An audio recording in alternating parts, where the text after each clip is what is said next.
encore une fois, merci à notre société d'inclure ce type de risque qui, malheureusement, depuis quelques années, nous oblige à modifier, moduler nos différentes méthodes et procédures d'intervention. Je vais essayer de vous faire le pourquoi de l'organisation, puis comment on s'est organisé, qu'est-ce qu'il faut faire des lieux de l'attentat jusqu'à l'arrivée à l'hôpital, avant de céder la parole au professeur Mohamed Daoui, pour nous parler qu'est-ce qu'il faut faire à l'arrivée à l'hôpital, comment s'organiser. Il y aura plus de l'organisation que de la prise en charge médicale à proprement dit. D'abord, on commence par une évidence, que nous sommes en guerre. Ce n'est pas des événements ou quelques petits aménagements pour le système de santé. C'est une organisation de guerre. Une guerre, certes, bien particulière, mais une fois qu'on est dans un système de guerre, tout le personnel, toutes les structures de santé, tout le personnel de santé, toutes les structures de santé doivent s'organiser en fonction de ce nouveau état de fait qui est l'état de guerre. Partant de cette évidence, il nous faut se préparer. Se préparer tout d'abord en sachant quel type de guerre, où c'est que ça se passe, quelles sont les lésions potentielles auxquelles on sera appelé peut-être un jour à s'occuper, comment on va s'organiser pour s'occuper de ce type de lésions, de blessures, et quelles compétences doit-on acquérir pour bien traiter les victimes. Parce que ce n'est pas évident de changer de module de fonctionnement, d'autant plus que aucune structure de santé n'est épargnée en théorie, puisque un attentat terroriste peut survenir n'importe où. Aucun personnel de santé tout le personnel de santé en fait doit se sentir concerné, parce qu'un de ces jours, ça peut se passer à côté de chez lui. Alors quel type de guerre? Évidemment, ça peut être une guerre conventionnelle, comme c'est le cas dans le hauteur de l'ouest de la Tunisie, où il peut y avoir des combats entre l'armée et d'autres combattants, et là l'organisation est bien gérée par la santé militaire, mais le problème, c'est un problème de combattants adverses. Quand on ne les connaît pas, on ne les voit pas. Ce sont des fantômes dans la forêt, dans les montagnes, et qui peuvent être n'importe où, même juste à côté de chez nous. Ils peuvent agir n'importe où, dans un musée, dans un parking, au bord de la chaussée, au fin fond de la Tunisie, ou bien, là tout près de chez nous, une bombe dans un hôtel. Et donc, la bombe elle est là. Donc, partant de ce fait, et du fait que c'est une guerre non conventionnelle où on ne choisit pas les combattants, on ne choisit pas le lieu du combat, il faut que tout le système de santé, avec toutes ses composantes publiques et privées, aussi bien en ville que dans les structures de soins, se prépare à ce genre d'éventualité, et c'est ce qu'on va voir au cours de cette matinée. Alors comment s'organiser? Normalement, tout est considéré, évidemment, on a des plans d'organisation en Tunisie depuis longtemps pour parer aux situations de catastrophe, une situation de catastrophe qui, comme on le sait, est définie par la capacité de réponse. Situation de catastrophe, c'est à chaque fois que les capacités de réponse sont dépassées, capacité de réponse sanitaire.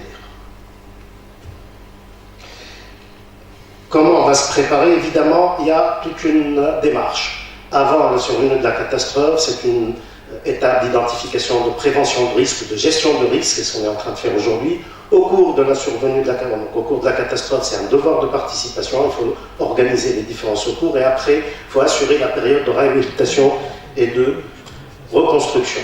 Quel est le rôle du personnel de soins et des structures de soins? C'est qu'avant la survenue de la catastrophe, nous avons un devoir de formation, on doit identifier le risque, on doit gérer le risque, on doit se préparer à gérer le risque.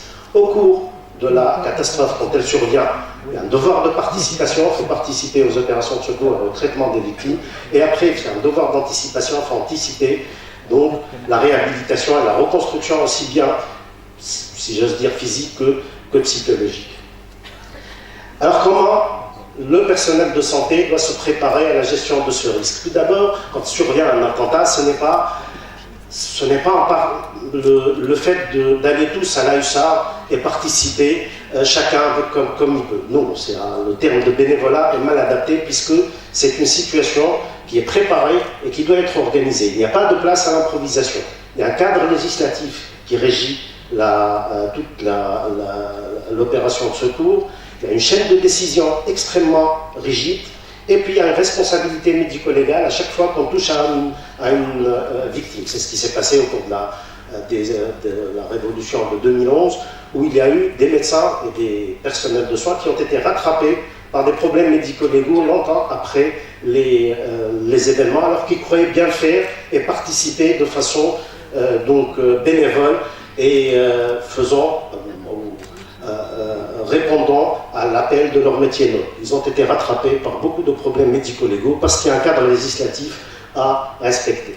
Donc il y a une législation en Tunisie qui régit ça, c'est la loi 3991, qui crée ce qu'on appelle communément ces jours-ci la cellule de crise. En fait, c'est la Commission nationale de prévention et de lutte contre les calamités, qui est formée de 13 partenaires sous la présidence du ministre de l'Intérieur, souvent sous la présidence du ministre de l'Intérieur.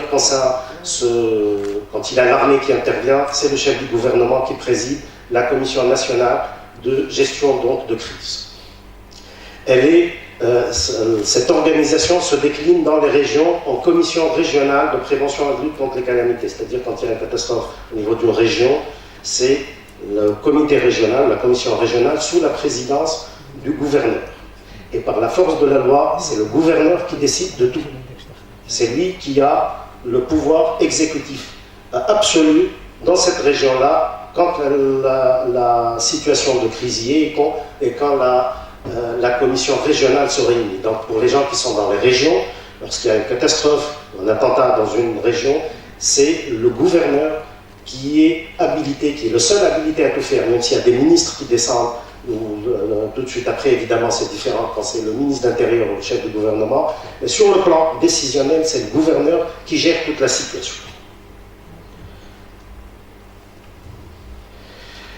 Évidemment, cette loi aussi a mis en place, cette commission nationale a mis en place donc 4 types de plans qui régissent les catastrophes en Tunisie. Un plan rouge pour c'est l'équivalent de l'Orsec-Novi en France, il gère les situations de nombreuses victimes. Il y a le plan bleu pour gérer les inondations qui sont fréquentes, il y a le plan vert pour gérer les incendies et le plan jaune pour gérer le risque nucléaire, biologique et chimique. Et ces différents plans existent, ils sont écrits, et on les teste tous les ans. Il y a l'obligation par la loi de les tester par des simulations d'incidents et d'accidents. Le plan rouge qui nous intéresse, le plan Orsec-Novi qui nous intéresse ici, parce que c'est le cas de l'intervention pour nombreuses victimes. Là, à chaque fois qu'il y a un attentat, en fait, même si tout le monde court dans tous les sens, c'est extrêmement bien organisé. Il y a 3 qui sont en train de gérer la situation, qui s'identifient immédiatement après la survenue de l'accident. Ils s'identifient entre eux, ils se connaissent déjà avant. C'est 3 directeurs, le directeur de la sécurité qui est le plus haut gradé du ministère de l'Intérieur qui est présent sur place, et puis il y a le directeur des opérations de secours qui est généralement le plus haut gradé de la protection civile, qui s'occupe du transfert des victimes du lieu de l'accident jusqu'en lieu sûr, et puis une fois transféré en lieu sûr, c'est-à-dire au niveau de ce qu'on appelle le poste médical avancé, il y a le directeur des soins médicaux, le DSM, qui est généralement le plus ancien, le plus expérimenté du SAMU, qui se déplace sur place, et c'est lui qui décide de toute la prise en charge médicale, quelle qu'elle soit. C'est lui qui décide, et il décide seul. C'est après qu'on fait le débriefing pour voir, évidemment, il décide selon des règles et des procédures de bonnes pratiques cliniques, et c'est lui, donc, qui gère tout ce qui est médical. Et donc, tout le personnel de soins, qui soit médecins, qui soit infirmiers, qui soit des ambulances, du public, du privé, qui se déplacent sur place, ils sont sous l'autorité du directeur médical de santé. Et ils doivent absolument obéir à tout ce qu'ils leur demandent, même si c'est complètement, même s'ils estiment que c'est complètement illogique, ou que ça ne fait pas partie ou ça ne répond pas aux règles de bonne pratique clinique. De par la loi, ils sont obligés d'être sous son autorité. C'est important parce qu'il y a eu beaucoup de problèmes pour l'attentat de Bardo, par exemple, nettement moins pour l'attentat de Mohamed V quelques mois après, mais il y a eu beaucoup de problèmes pour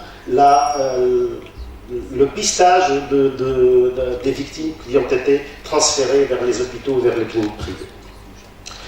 Ceci, c'est des plans qui sont tout prêts, qu'on a éprouvés, qu'on applique d'ailleurs tous les ans pour les grands accidents de la voie publique. Maintenant, c'est des attentats terroristes qui sont complètement différents de par la nature de l'attentat, l'impact psychologique, de par aussi la nature des blessures. Ce qu'il faut garder la même organisation, c'est ce qu'on s'est posé comme question. Tout d'abord, s'agit-il d'une situation à proprement dit de catastrophe? En fait, non, puisque l'environnement et l'accès sont préservés. Évidemment, on n'a pas eu encore de bombes, on touche du bois. Structure de secours disponible, le système de santé était fonctionnel. Il ne s'agit pas évidemment de situation normale. Donc il faut inventer une procédure qui peut gérer ce genre de situation à fort impact psychologique et médiatique et les attentats terroristes. D'ailleurs, actuellement, on parle, la plupart des publications parlent de catastrophes à effet limité parce qu'il faut un certain type d'organisation pour gérer la situation, mais ça ne peut pas aller jusqu'à la mise en œuvre de tous les moyens nécessaires par le plan rouge. D'ailleurs, beaucoup d'études confirment cet état de fait qu'il faut réduire ou qu'il faut adapter les plans de secours. Dans cette revue systématique publiée en 2013 sur 74 articles parlant relatant des catastrophes à effet limité, des attentats terroristes, il y a pratiquement 68 auteurs qui concluent soit à la réduction, soit à l'optimisation, du moins à l'optimisation des moyens qui ont été mis en œuvre. On se rend compte après qu'on a mobilisé plus qu'il n'en faut comme moyens humains, comme moyens matériels. Ça, on le sait depuis 30 ans, depuis même plus de 30 ans, lorsque ça a été publié par la gestion des attentats de Paris de 86, où il y a eu l'application rigoureuse et stricte du plan rouge, du plan Orsec, nombreuses victimes, et là il y a eu un PMA sur les lieux de l'attentat, au risque évidemment de voir tout le PMA sauter par une deuxième vague, avec une extrême lenteur d'évacuation des blessés. Ça se confirme aussi dans les études nord-européennes. Ça, c'est un attentat dans un camping de jeunes en Norvège, où il y a eu à peu près 60 blessés, où les auteurs ont conclu qu'il y a eu des déviations extrêmement importantes des procédures admises donc, pour l'intervention dans ce genre de situation. Donc il faut s'adapter aux attentats terroristes, il faut adapter l'organisation aux attentats terroristes. À Londres aussi, en bleu c'est ce qu'on a préparé comme l'IDREA, en rouge c'est ce qu'on a utilisé dans les 15 jours. On a préparé pratiquement 5 fois plus de lits et de salles de bloc qu'on en avait besoin, alors qu'il y avait pratiquement, pour les attentats de Londres, il y avait pratiquement 60 blessés graves. Donc il nous faut adapter notre procédure. Au SAMU de Tunis, après Bardo, même avant Bardo, on a adapté nos plans d'intervention pour avoir une organisation qui permet une réponse adaptée et surtout évolutive. Parce que actuellement, pour les attentats terroristes, comme on l'a vu à Paris, ça, de plus en plus, c'est multisite et ça s'étale dans le temps. Donc il faut penser à réserver des équipes parce qu'on risque de rester 24, 48 ou 72 heures en état d'alerte maximale. Et puis il y a multisite, donc il faut penser que quand il y a un acte terroriste dans une zone, il peut y avoir une réplique ou même un acte plus important dans une autre zone qui peut impliquer même les opérations et le personnel de secours. Donc il nous faut un système d'intervention qui soit global, évidemment, qui englobe l'alerte, la gestion médicale des victimes, les évacuations. Après Bardo, donc, on a revu, dans le cadre d'un programme de contrôle continu de la qualité des soins, tout ce qu'il y a eu comme intervention médicale, et puis on a revu avec le ministère lors des sessions de débriefing pour revoir notre mode d'intervention. On a eu beaucoup de problèmes pour l'alerte, et là, en Tunisie actuellement, ça on l'a testé lors de plusieurs simulations, on a défini les responsabilités concernant l'alerte. Il y a le shock room, au niveau du ministère, c'est l'équivalent de la cellule de crise du ministère de la Santé. C'est le Strategic Health Operating Center, la salle des opérations stratégiques du ministère de la Santé. Donc le shock room, dès qu'il a une ligne directe avec la salle opérationnelle du ministère de l'Intérieur, donc c'est une hotline, dès qu'il y a un attentat, il suffit de lever le combiné pour que ça sonne au niveau du shock room du ministère de la Santé, et là le shock room donc alerte le ministre, la régulation les directeurs généraux du ministère, les directeurs régionaux des gouvernorats du Grand Tunis, les directeurs généraux des hôpitaux de première ligne, comme on va le voir après, et puis le directeur général de la Banque du Sang. Évidemment, dès que ça arrive, l'alerte arrive à la salle de régulation. Il avertit aussi le showroom parce que souvent, là aussi, les alertes arrivent directement à la salle de régulation du SAMU. Ils ouvrent un classeur et ils ont des gens à contacter dans Mohamed Elwissa, qui à chaque fois qu'il est appelé à une angoisse qui l'envahit. Donc c'est les chefs de service du SAMU, le stade opérationnel de la protection civile, les différents murs d'intervention, le SAMU militaire, le chef de service, etc. Donc on a une liste de gens à appeler et à avertir qu'il y a un attentat terroriste. Là, l'avertissement ou l'alerte est stéréotypé, nature de l'attentat, le lieu et le nombre approximatif des victimes, et on raccroche. C'est pour être rapide, précis, et pour avoir à peu près une idée sur, les moyens à déployer. Alors, comment faire pour déployer les moyens? La chaîne de commandement, là, c'est extrêmement rigide. La cellule de crise nationale, c'est-à-dire la Commission nationale de lutte contre les calamités, c'est elle qui gère, qui est la seule donneuse d'ordre à la cellule de crise au niveau du ministère, au niveau du showroom. Et le showroom, tout ce qui est prise en charge préhospitalière, c'est géré par la salle de régulation du SAMU, y compris les transferts, etc., tout ce qui est donc dispatching des victimes. Et au niveau des hôpitaux, elle déclenche les cellules de crise au niveau des directions des hôpitaux dans le cadre de ce qu'on appelle le plan blanc intra-hospitalier. Et donc, l'information passe de la cellule de crise nationale à la cellule de crise du ministère, ou à la régulation du SAMU pour ce qui est en dehors de l'hôpital, à la cellule de crise des hôpitaux pour ce qui est à l'intérieur de l'hôpital. D'ailleurs, actuellement, depuis peu, nous avons la possibilité d'être depuis le SAMU en visioconférence directe avec le showroom pour pouvoir gérer la situation en direct, en n'ayant pas là, ne perdons pas de temps pour le téléphone, les réseaux et tout le truc. On a dans notre salle de gestion, on a une salle spécifique pour gérer les crises sanitaires qui est en visioconférence, en liaison directe avec le showroom du ministère, mais aussi avec les directions régionales. Il y a eu actuellement, il y a Jandouba, il y a Medni, il y a quelques directions régionales qui sont équipées par ce type de matériel, et on peut même assister de loin les opérations de secours. Évidemment, le showroom là aussi va déclencher, diriger et annoncer la fin de toutes les opérations. C'est lui qui s'occupe de tout ce qui est administratif, tout ce qui est relation avec les administrations des hôpitaux. D'ailleurs, en France, ils ont modifié leur plan d'intervention. Avant, c'était le SAMU qui s'occupe de tout ça. Maintenant, c'est la Direction Générale de la Santé en France avec l'équivalent d'un showroom qui va s'occuper. C'était difficile pour eux que le médecin régulateur puisse commander ou mettre en branle tout le système administratif des hôpitaux. C'est extrêmement long. La régulation du SAMU, elle assure le pilotage opérationnel sanitaire en extra-hospitalier en termes de triage, de prise en charge et d'orientation des victimes des attentats. Évidemment, le showroom alerte et gère la situation avec les directeurs généraux du ministère, les directeurs généraux des hôpitaux, les administratifs des hôpitaux, et le SAMU appelle directement les chefs de service de chirurgie, d'orthopédie, des urgences, d'anesthésie et réanimation pour gérer la situation. Alors en gros, notre capacité de réaction, ça je vais passer rapidement, je ne sais pas si c'est une... il a disparu, le signal. Donc notre capacité de réaction, c'est en général, on peut mobiliser dans l'heure qui suit un attentat une dizaine d'équipes de transfert type A. On peut prendre en charge avec les lots de catastrophes que nous avons à peu près entre 80 et 100 victimes pour ce qui est de la prise en charge in situ et pour ce qui est du transfert vers les différents hôpitaux.